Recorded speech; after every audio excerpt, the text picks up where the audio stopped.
All right, well, welcome to our final program in the National Farm Safety and Health Week. We're really happy to have Dr. Kristie Guffey here with us today to round off with a really important discussion on the stress that female farmers face, how it's unique to female farmers in particular, and what we can do about it. My name is Carolyn Oldham, and I am the Continuing Education Director at the Central Appalachian Regional ERC, and I also work at its sister center, which is the Southeast Center for Agricultural Health and Injury Prevention, and both are housed at the University of Kentucky and the College of Ag, Food and Environment. The CARIC is one of 18 university-based occupational safety and health trainings programs. It's sponsored by NIOSH CDC, and it combines the resources and the amazing faculty at 5 colleges at University of Kentucky and 2 colleges at Eastern Kentucky University to provide occupational safety, health research, and training to graduate students, and also in the form of continuing education like this program. We offer a variety of cores like athletic training, occupational safety, environmental health nursing, occupational epidemiology, a whole slew of really great programs. And those are things all for those of you that have graduate students or people that will be going to graduate school to check out. The Southeast Center for Agricultural Health and Injury Prevention is one of 11 ag centers that's sponsored by NIOSH. And we conduct research, education, and prevention projects to address the nation's pressing agricultural, fishing, and forestry health and safety problems. So, like I said, today we have a special guest, one of my favorite people. Dr. Kristie Guffey is going to present here on Super Agri-Women, our stressors and ways to protect our mental health. Kristie has many accolades and many titles that could go along with her name, and I'll let her introduce herself. But to put it brief, Kristie is Associate Professor of Agri-Science at Murray State University, and she's a dear friend of the center. So we'd like to thank her so much for coming today to speak to us on her research and the effort she's been involved in and what she's learned. Excellent. Well, first of all, it is always a pleasure to be able to share space with you and to be able to definitely be amongst a group of women who are challenging and championing the way in agriculture. And so it's just an honor and a privilege to be here. And so I'm going to go ahead, I think, get my screen rolling here and just talk about some of the challenges that we are facing as women in agriculture, agribusiness, and also really to say that, hey, guess what? I don't have it all figured out, and that's okay. And being able to give grace where grace is due. And I think that's one of the things that we'll kind of discuss a little bit later as time goes on today, but making sure that we recognize the signs and the symptoms and then ways in which we can cope and deal. And I think that's very important for us as we move forward, and the role in which we play as we continually take on more and more ground in agriculture being women. We've got to safeguard and protect ourselves and the things that we do for ourselves, our family, and our farm. Okay, so just to give you a little brief background here, I am an associate professor. I'm also the graduate coordinator in the Hudson School of Agriculture here at Murray State. Recently, I did get an appointment by the governor of Kentucky to serve on the Commission for Women. And the Commission on Women is a group of women throughout the Commonwealth, and I am so honored to be able to represent agriculture in this commission. And our goal is to bring more awareness and information for women in this state. I also have the opportunity and privilege and honor to serve as the Vice President of the Association of Leadership Educators. Kentucky Women in Agriculture, we have our conference next month. So if you're in the Owensboro area on the 10th or 11th of October, please join us. We would love to have you as we celebrate our theme, which is rooted in community this year. As Carolyn alluded to, I have been a part of the Raising Hope campaign, QPR, Gatekeeper, and Assist Suicide First Aid Train. And these programs are really targeted at our farmers and our farm families and making sure that we're bringing awareness to our communities about what is happening in our mental health field within our homes and in our neighbors' lives. And so that shows all of you that, yes, I have a lot going on professionally, but also too, it's my passion. And I'm married, I have 2 children and a dog. And so all of those things kind of come together, along with the fact that my father, we still have our beef cattle farm in Trick County. It's small, but yet all of these things compound to have a great impact on my day-to-day life. And so those stressors can definitely make heads or tails of my days sometimes. And so we're going to talk about that as we go through. So first of all, I want to say this. Sheryl Sandberg said it, and I'm going to repeat it because I think it's worthy of repetition. Trying to do it all and expecting that it can be done exactly right is a recipe for disappointment. And trying to be the Pinterest mom and setting up, my daughter's birthday party while making sure that I got her drinks today for field trip. Yeah, something had to go and the Pinterest party was not there. So that's okay. And that is something that we need to make sure that we understand, that it's not going to be all together all the time.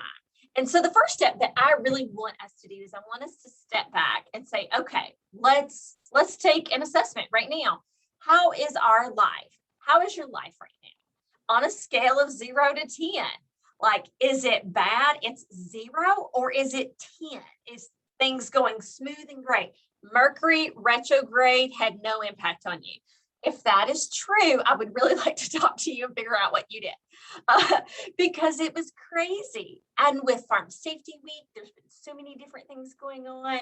Here at the Hudson School of Agriculture, we have Fall on the Farm. And so there's a lot of different things and things in motion that's happening right now. But look and assess your life right now. How are things going? Where are you at on this scale? And then when you can do that, that's when we can start taking those steps to focus on some of the positive aspects, the things that contribute to your overall wellness. And that's the process for this exercise and moving forward. And if you think about it, you have to if you're going to say things are pretty bad right now, okay? What I want you to do first is I want you to write down the things that are positive. Write those things down. Write the positive first. Then go to the negative thoughts, okay? And what we've seen in research is when we focus first on here are some positive things and we physically write those down, we start this reverse process of where we allow the stress in our life to start having negative impacts. We start to be able to move forward with a more resilient approach.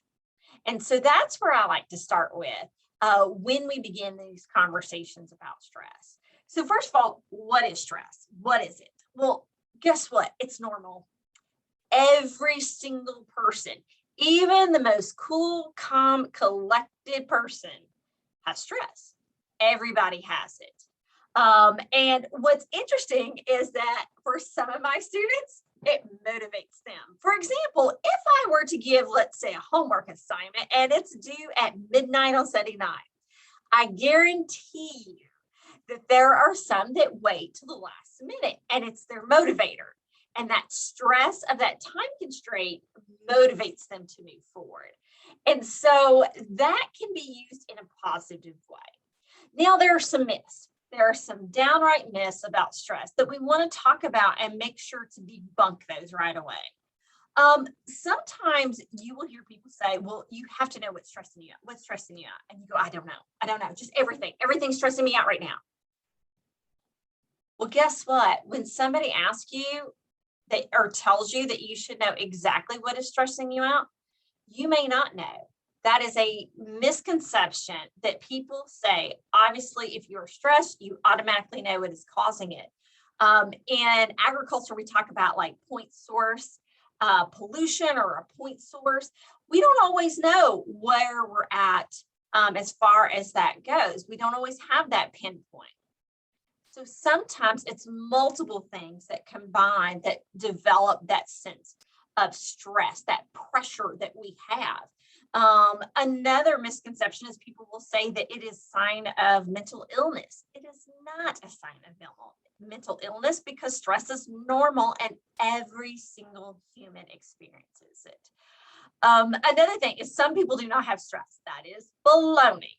Okay, that's a good Southern term for letting you know that that is not true. Okay, we all experience it in some form or fashion. Every single human that walks on this planet experiences it. So guess what? It's normal. It's okay. We are all in this together. And I think that's important to remember when we're caught in these bad moments and these, I just can't take it anymore. What am I going to do? And you can't figure out what step to take next. Pause. Everyone has this. Everyone deals with this. Take a deep breath and let's start moving forward. And I think that helps you to recognize that you're not alone. And that's so important when we talk about our mental health. We are not alone. So again, continuing this, what is stress? It can be helpful and it can be harmful. So I don't want to negate the negative impacts that stress can have in our life. But first of all, let's talk about the helpful. If you are against the deadline to get your farm tags in, AKA sometimes my dad waits to the last very minute to get to the courthouse to be able to get those tags in and to get that done. It can lead you to parking incorrectly or running in, not locking your truck doors. If you ever get to hear the story from the president, or excuse me, the executive director of the State Farm Bureau, Mr. Drew Graham talks about the time that, he forgot about his vehicle and that he let his wife drive him to work, and he started panicking, wanting to know where his vehicle was. And he was running late and he had to get this done. And he completely forgot that his wife drove him to work that day. And so sometimes stress can cause you to get things done and yet also in the same breath be able to forget some really key important things as well. And so I think it's kind of interesting too, whenever we look at ag, whenever we're cutting and raking for hay. Mother Nature is by far one of the, she's a helpful pusher of deadlines. And so when you need to get that done before the rainstorm is predicted, you're getting in there and you're getting it done. And so what's nice is you're able to get that crop in, you're able to, get harvest, you're able to synchronize your cattle with estrus cycle. So these are all things that can be very helpful when you have those kind of deadlines. You're like, I know I have to get it done. I cannot delay it. I must get it done. Here's where it can be harmful, where you continually worry over things that, one, you cannot control. We can't control Mother Nature. We can use it as an opportunity to be able to push forward. But this summer, it was very stressful on us because we're a small cattle operation. And looking at the fact that if we did not get any rain in the month of July, we were going to have to start feeding our cattle hay. Feeding cattle in July, or feeding hay to cattle in July is pretty stressful on you financially, and trying to do some risk analysis and figure out what are we going to have to do to make ends meet. We don't need to be coming on the flip side of the financial end. And so therefore that is something that my dad sat there and worried himself over. And it's not something that was helpful to him. It raised his blood pressure. He had stomach issues, just worrying over that. And again, it was something that was not in his control, and trying to find the right risk management was key.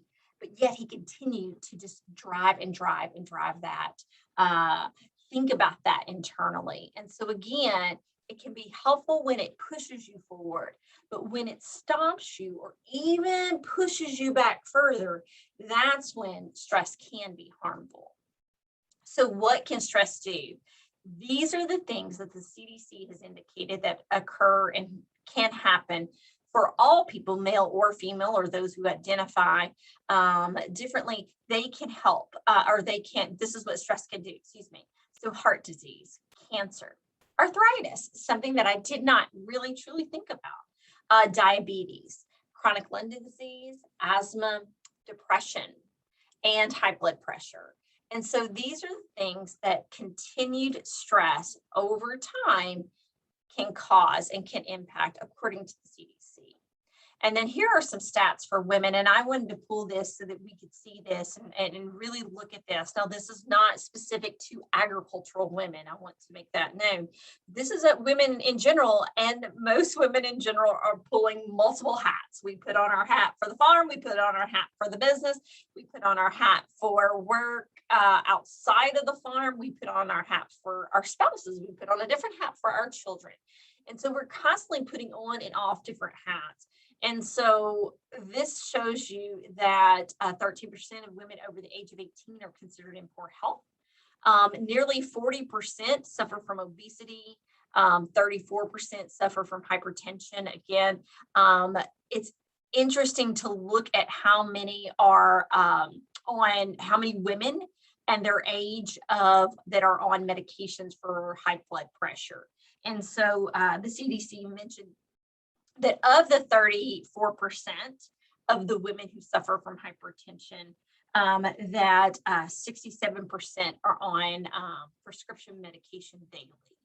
And so for that, and it's interesting when you start to break this down, looking at alcoholism and things that people turn to when they are stressed. They talked about 18.9% of working women had 4 or more drinks in one day. Pretty significant. And then, of course, working women who currently smoke, we have seen in the past 20 years, the number that are smoking has declined, and that trend is showing. However, it still shows that it's significant and that we do have that as far as things that impact women.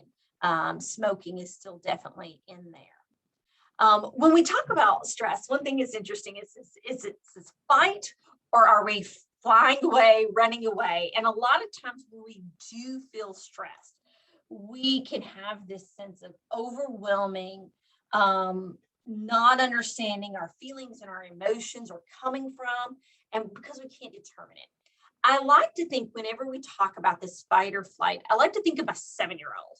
Okay, so my 7-year-old is kind of like a mini me, and there are times when she's overwhelmed and she's stressed about her vocabulary, her comprehension, her spelling test. They're all on Friday. She had to take that before her field trip today, and she was just overwhelmed and she was tired, and she could not express her feelings, right? She couldn't express all of these things are stacking up and I'm getting overwhelmed. She couldn't really express that to me. As a parent, I'm trying to discern why she's acting out, why she's crying, what's going on. And I think that is probably a really good example of when adults get into that setting, right? When we have a lot of stress that's putting external pressure on us, we have this fight or flight response, and we have difficulty in figuring out what we should do. And there's confusion there. And it's just like my 7-year-old being overwhelmed by stress and pressures and being exhausted and not knowing how to verbalize that. And so here's a step that I would recommend. I made her stop. I told her, stop, pause, take a deep breath. Okay. And first of all, tell me the first thing that you feel. And again, for her, she said, I just feel tight right here in her chest. Okay. So she was able to do that. And then as we started talking, we started trying to unwind that. And I think that's something that we can do too as individuals. And when you look at resources for those who are dealing with stress or dealing with obstacles and things, simply pausing, reflecting, where am I at on the scale? Let me write down some positive things. Let me write down some negative things. And then in that moment, when we feel the pressure and the tension, pause. Physically identify things that are happening to you in that moment. What are you physically feeling? Okay. And then knowing, okay, this is a normal reaction. This is 100% normal. And then learning ways to deal, cope, and move forward is so very important, especially when we have that, that moment, fight or flight. So you also have to understand that stress is internal and external. So I kind of mentioned external pressure as well. And this is a great book. This is called, and as you can tell, this is how nerdy I am. I have my little Post-it notes guiding me through. But this is the book called The Resiliency Advantage. And Dr. Hans Selye says, what we define as stress is real, an internal physical feeling of anxiety, or for us, I kind of bolded this word and bolded real, like strain. I think that's something that we talk a lot about. I mean, think about the strain on the farm, think about the strain that you have on the belts for your, or on the PTO shaft or whatever you're talking about on the farm, but that strain, and we don't like it. It's not just semantics, okay? Stress is an external pressure and strain is that internal effect. So when we pause and we identify the strain, that internal thing that we feel, whether it's the tingly feelings or the shortness of breath or that pressure and that tightness that Ayla was feeling, I think that's so very important to understand. We've identified it. And just like we've heard our entire lives, once you identify something and you can do that, you can start that process of moving forward. So what contributes to stress? First of all, the internal things, and I think these are on the real loop, right? Mind traps. These are unrealistic expectations. These are pressures that I put on myself to go, oh, I need to go check Pinterest so that I make sure that I got, my perfect party plan, or I'm using the right little pieces here or there. And there's nothing wrong with Pinterest, and there's nothing wrong with people doing that. But sometimes I will put pressure on that I should have this perfect event because it's going to matter so much to my daughter 20 years from now. But it's, taking things personally. I think that sometimes plays into a role. Like there's things and it hurts our feelings. And I think that's something that if we play on loop over and over again, that can contribute to those harmful stress that we discussed a little bit earlier. Another is that negative self-talk. I'm going to tell you straight up, there's this imposter syndrome that happens, and I'm not good enough. I don't know what I got myself into. Why am I doing this? And I have felt like that.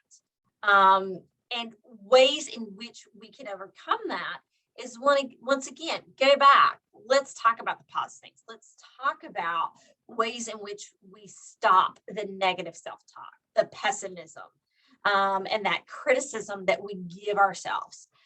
External pressures or external stresses. These are things that go on around us. These are things that externally we do. Again, if you think about lack of sleep, taking on too much, using drugs and alcohol. And also too, think about those behavior types, those perfectionism and pleasers. Those are external things. Those are external behaviors that we are doing that then in turn causes that stress to us. When we look in agriculture, we can even take that another step forward and looking at those external pressures as well. When we look at being a mom and we're trying to juggle PTA and being involved and volunteering for the field trips, making sure that we get them to the right soccer game, right soccer match, and the right jersey. Okay, that's me, and those stresses happen. Misplacing, I put your keys, but I'm going to really say for me that it's the phone. I'm like, where did I had it. Where did I put that at? And that causes stress in our lives. We can continue to move forward when we look at the things such as too much rain, not enough rain, our market prices, what's happening in our associations and our regulations and our policies. Those things really impact our day-to-day life and can contribute. We can use them in a positive way, but again, hashing over them continually can definitely put a negative spin on what we're doing. Some other major life events that are pretty obvious in some regards: when we have a divorce, that obviously is going to contribute to stress, a death in the family or close friend, loss of a job, that's income, that causes financial stress, having a baby, That's stressful. Marriage is not always, sunshine and roses. And so therefore it can also be stressful in a good way and also too in a harmful way if we allow that stress to manifest. Again, some internal stressors. These are things that go on in our head. Looking at the heritage of the family farm. How many generations do you have? Okay. What is that tradition of what you do, and making sure that that legacy lives on in your offspring, and that they buy into the farm and they buy into your passion and your legacy. Okay. Those things can eat at you if they are negative in what you're doing. I mentioned earlier, imposter syndrome. Okay, I'm at an institution. I am on a research track, and yet I sometimes get this feeling of I'm not good enough. I don't know what I'm doing, and you know what? I've had to try to surround myself by people who support me, who encourage me, and then also understanding that I can reach out to others and ask for help has been very important to me in dealing with my own imposter syndrome and the stress that I have with that. Also, too, think about this, how we respond to life events and how we talk to ourselves. I tell my children that if you surround yourself with negative people, you will start to be negative. Or in my almost teenage girl, let's think about it like this. When she hangs around little girls who have attitudes, or even little boys, sometimes she comes home and she wants to give her mother some attitude. And so that impacts you and your behavior. So not only do we sometimes have negative self-talk happening inside our heads, but we're also sometimes surrounded by people who are negative. And if you are surrounded by that externally, it can play internally. So you see how they're connected and how they have that connection.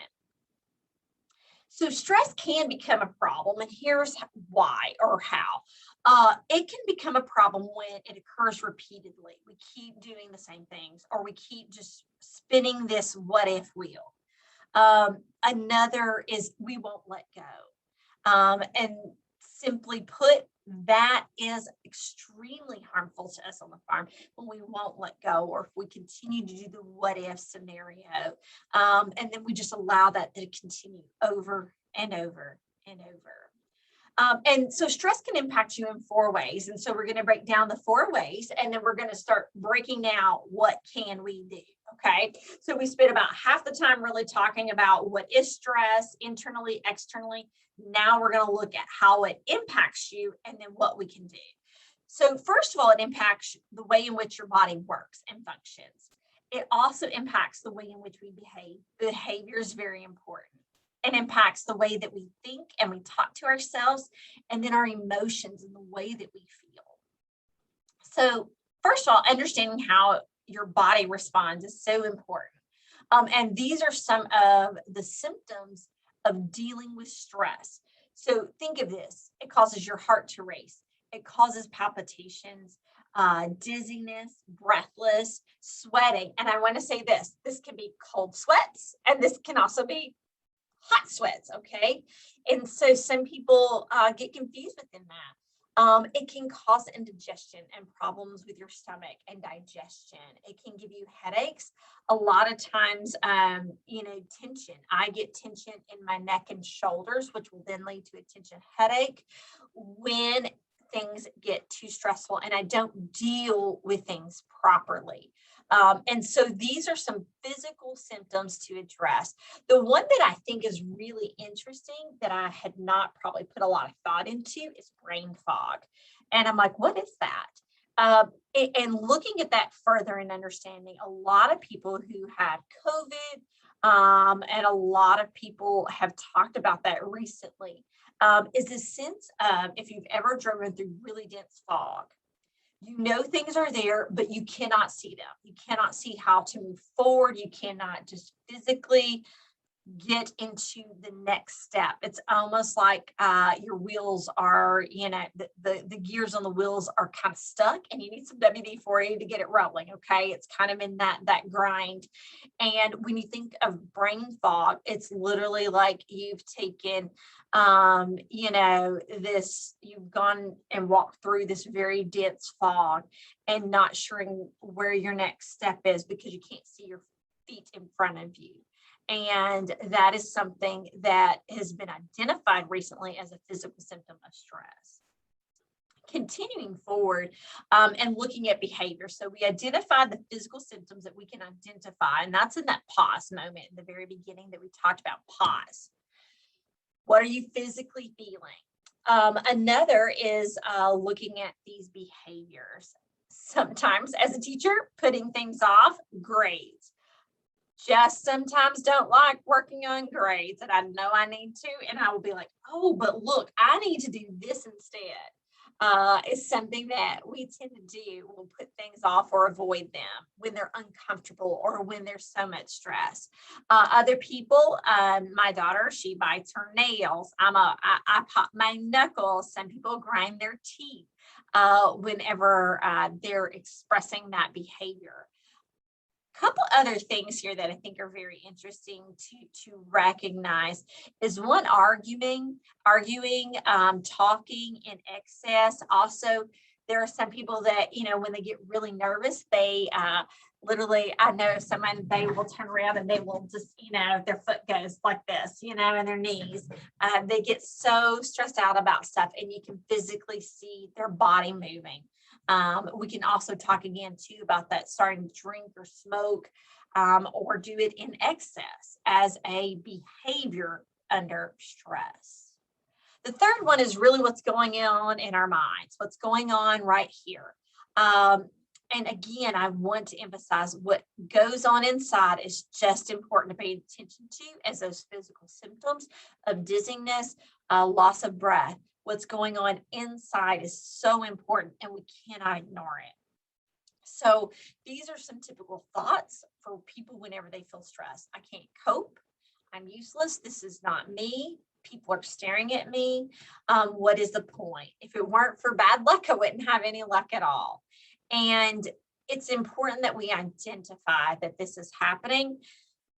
Finding a way to breathe through this is so important, but understanding that these are typical thoughts that happen internally for all people who have stress. And remember, we all have stress in our lives, and this is something that is typical, and this is something that people feel, and they play that reel in their mind whenever they are feeling stressed. The last aspect of stress is the feelings piece. And I think this is something that we know about, but yet identify. What feelings are you having right now? We are in either a stressful situation, a non-stressful situation. Maybe we have a lot of things happening right now. Okay, it's a snowball effect. What are some of your typical feelings or emotions that you have? I'm pretty sure that I have been on the scale with every single one of these at some point, and sometimes it's both sad, angry, and anxious all at the same time. And I think that recognizing that, okay, this is normal. Everybody has these feelings and emotions, and that they can happen at the same time, or they can happen individually within their own silo. It is okay. And knowing that, I think, is important to maybe one, identify, understand that everybody goes through this. Everybody has these range of emotions, and accept that, hey, guess what? I'm sad. I'm feeling stressed right now. There's a lot of things happening, and that's okay. And I'm okay to feel that way. It is perfectly acceptable, and something that we have to recognize in that fourth and final point of how stress impacts us. Here's where we get to the harmful side. Look at this vicious cycle, okay? So this is something that our thoughts and our feelings and our behaviors and our physical responses can continue, and we can be on this loop which then can lead to hypertension and heart disease and depression. Those things continually spinning over and over and over again can impact the way in which we function and the way in which we go about life. And we have to figure out, how do we intervene? How do we break this vicious cycle? So now what we're going to do is we're going to start figuring out, okay, what to do about it. We've talked about what is stress. We've talked about how it impacts our body. We've talked about, again, that it's normal and that it can be helpful or it can be harmful. And when it's harmful, it's because it's in this vicious cycle where our thoughts impact our feelings, which then impact our behavior, which then gives us a physical response, those external pressures that we talked about. And so we have to figure out how to break this up. And that's where this next little piece comes in. Okay. Again, first things first, I am not a huge exercise person, but yet I know it's important and I need to figure out how to do some of that. But me going to the gym 7 days a week, it's not realistic in my world. Okay. Just probably not going to happen. So one, understanding that we take small bites at a time. This is not something that we are going to dramatically do an overhaul. Okay. It's small things that can help us manage the stress that we have. First of all, is food. So I wanted to kind of briefly just share with you some of the things that I've done. So I have a fruit and nut mix here. And once again, it's a great source of vitamin, nutrients, some protein as well, and also too some antioxidants. So when you look at cranberries, blueberries, walnuts, these are things that are great with helping with detoxification, antioxidants, providing some of that excellent source of vitamin E and also too vitamin D. So looking at what you're eating. Now, granted, I still have, maybe a Reese cup back here, okay? But knowing that whenever I'm feeling stressed, what are the foods, what are the things that I'm putting into my body can impact me? And so I want things that actually help me and not contribute more to the stress in which I'm dealing with. So that's some of the ways with food. Exercise. I have a Fitbit, and that Fitbit keeps a track of my steps. These are some small things that we can do to kind of start managing that. But you know what's really funny? Whenever I think of exercise, I know that Carolyn has a dog. I know that Sarah's around livestock all the time, and you all know that I have cattle, and we also have a dog. And so, what happens first thing whenever your dog wakes up in the morning? What does the dog do? Let's go outside. Let's go outside. And it starts to do what with its paws? Stretching. Stretching. How simple is that? Pretty darn simple in the morning. And so one thing that we can do to be able to deal with stress in our lives is take a stretch break. Sounds really simple, I know, and I'm not trying to reinvent the wheel, and I'm not a rocket scientist, okay? But it's literally stretching. Think of your pets and what they do whenever they go to get up. They start this stretching, and that's something that we can do that's pretty simple, that can help us start to deal with the amount of stress that's happening. When we are stressed, obviously our food choices are important. We know that we need to move our body. We know that we need to stretch. But where I feel like stress really impacts my life is in the next two, sleep and relaxation. It's hard to relax when you're stressed, and it's hard to get sleep because guess what's happening in your brain? The wheels are just turning and you can't turn it off. So the question is, how much sleep is good for you?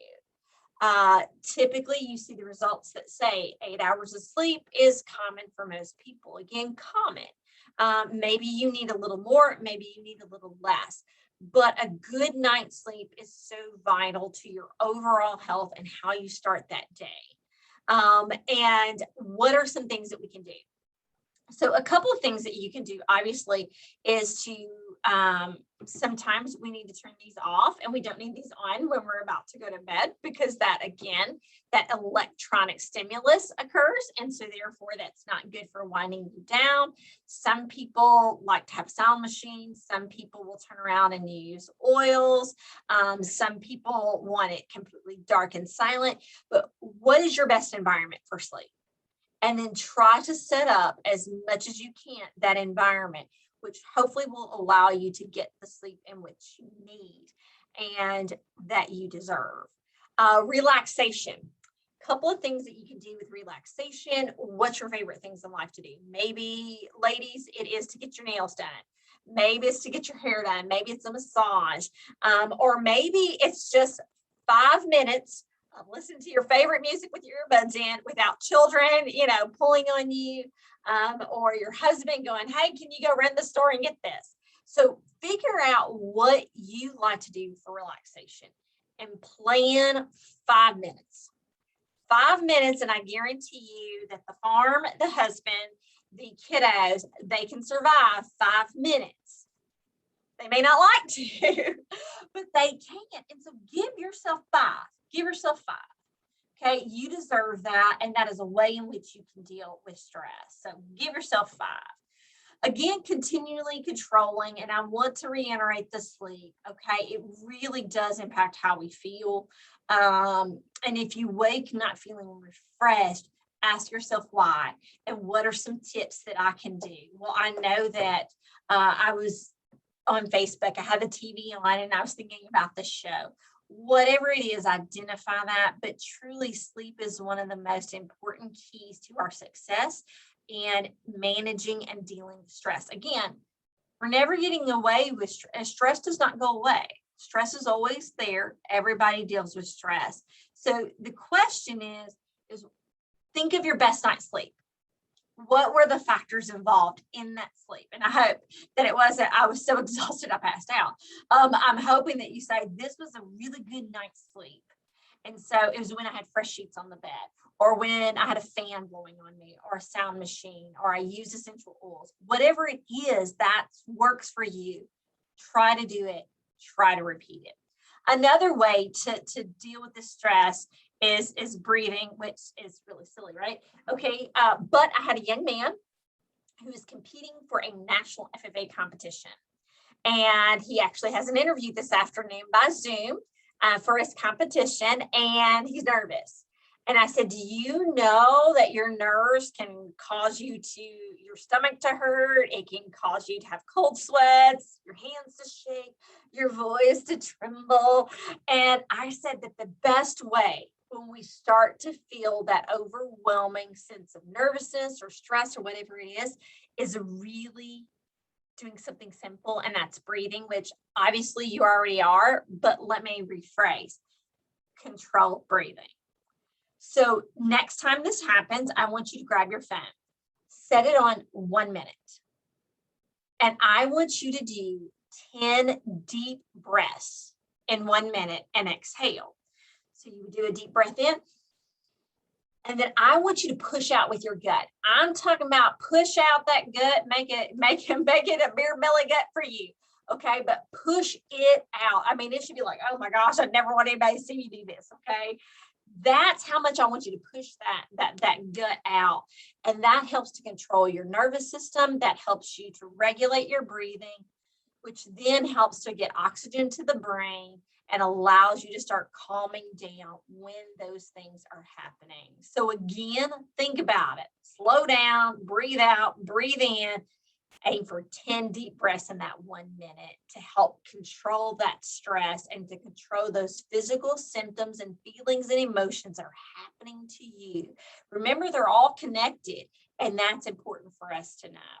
So let me ask, what stops you from doing that last piece? The relaxation.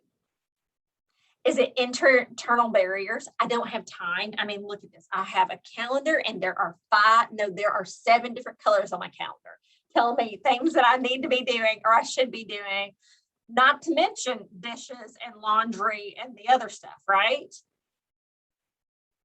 Are those external? Are those internal? I don't have time. I can't find time. I have too much going on. You have got to stop those internal and external barriers. You need to take 5. Then maybe you can take 10. Okay. But first take 5. We deserve that. Okay. There is nothing absolutely wrong with taking care of yourself. The first step of, and the first rule of thumb for first aid and safety is you have to take care of yourself. When you're on the plane and they give you those warnings about, be sure you must put on your oxygen mask first prior to putting it on your child. And you're like, yeah, right. I'm going to put it on. You can't help someone if you're not there. And so you have to stop and take time for you. Take 5. Try to break down those internal barriers and those external barriers that are telling you that you don't have time for you. You need to take time for you so that you can be there. And that's so important. We know that stress overall impacts our health. We know that it impacts our mental health. And we have to do things that take care of us so that we can be the best versions of agricultural women that's out there. And I have no doubt that we are all going through this together. And if we start to talk about it and rely on each other, that's when we start to make a difference. Because guess what? Who is around you? Who is your support system? Who do you talk to? Who do you text? We're in the world of texting. Who can help you? Okay. And then who else could support you? So think about that. Who's your Fab 5? I'm on the 5 mark, but I really think it's who's your fabulous 5? Who are those 5 people that can tell you to take the 5-minute break? Who's those fabulous 5 people that can say, hey, you are valued, you are important, you have this. Breathe. Let's work on, are you getting enough rest? What are you eating? Let me get you some good fruit here. What are some things that we can do to not only have those Fab 5 around us, but be one of those Fab 5 for someone else? I think just as importantly as we take care of ourselves, we also need to look around and say, okay, I know someone is stressed. What can I do to help them? How can I be that support system? How can I encourage them? Again, being around positive people that affirm is so important for helping us to manage that stress. I want those CDC stats for women to change, but it only changes when we recognize that we have to help take care of ourselves, recognizing what stress can do to us, and being resilient to move forward by surrounding ourselves with this wonderful support network is so important to how we manage and how we feed the world. We are feeding the world as women in agriculture. We are providing leadership to our children and to our grandchildren. We are providing a wondrous source of support to other people. And so when we're conscious and we're intentional to be in a space that provides that allows us to give grace and say, you know what, I'm taking a 5, okay? That is so important. And then being that person for someone else is what we need to do as women. And that's why in agriculture, we're really the super Agri-Women, because we're consistently doing that.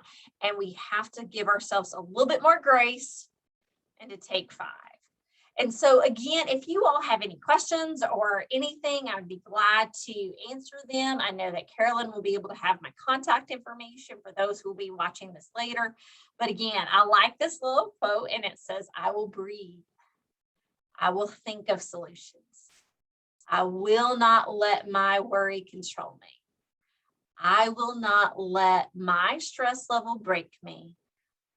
I will simply breathe. And it will be okay because I don't quit. And when I read that, it was very impactful to me in a moment when I was feeling a bit overwhelmed. And then what did I do? I checked in with my people. and shared with them, unburdened with them, write it down. There's a lot of ways to deal with stress. These are just a few, but I know that together we can do it, and we can be our counterparts check in to make sure that we're taking time for ourselves and dealing with it and saying it will be okay. It will be. Thank you all so much. Thank you so much, Kristie. I'm going to stop recording. Do you have any questions, Sarah? I know that this is one that I'm going to be replaying this video often, the recording, because I think this is one that we all struggle with. This was just in time for me personally, so thank you for sharing. I feel like, it's interesting because as a parent now of older children, I think that often we think that the challenges for women in general would become easier with older children, but I'm finding that it's somewhat, there are new stressors that come with that, with the older children as well. So when you were speaking about taking the time to breathe, I think that oftentimes we talk about that in reference to when the baby sleeps, we sleep, but then finding other ways that we as women, whether we're out in the work. Yeah, I did stop recording. I did, Sarah. Whether we're out in the workplace,